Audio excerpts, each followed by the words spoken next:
कुपवाड्यातल्या आदिलची दहशतवाद्यांना मदत, हल्ल्यात लष्कर-ए-तोयबाचा फारुख अहमदचाही हात असल्याची सूत्रांची माहिती। भारताच्या रडारवर सर्वात मोठा दहशतवादी हाफिज सईदचा ठाव ठिकाणा सापडला। झी 24 तासच्या हाती सईदच्या घराचे सॅटेलाइट फोटो।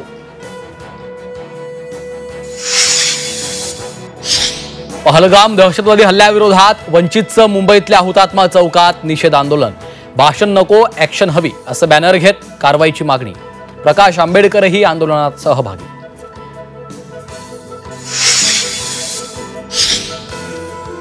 उत्तर प्रदेशात भारतीय हवाई दलाचा एअर शो। गंगा एक्सप्रेसवेवर 8 फायटर विमानांचं लँडिंग।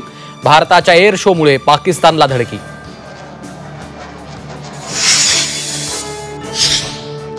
जितेंद्र आव्हाड यांना जीवे मारण्याची धमकी। धमकीचे 2 मेसेज। पोलिसांनी दखल घेण्याची विनंती।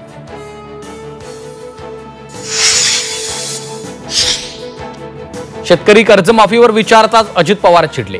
शेतकरी कर्जमाफीचं आश्वासन मी दिलं का? कर्जमाफीवरनं अजितदादांचा यू-टर्न।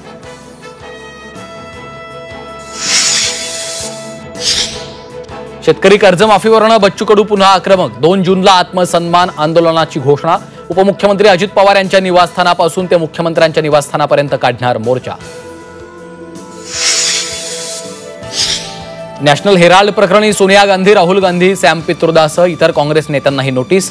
ईडीच्या आरोपपत्रावर बाजू जाणून घेण्यासाठी दिल्लीतल्या राऊज एव्हेन्यू कोर्टाची नोटीस। 8 मे रोजी सुनावणी।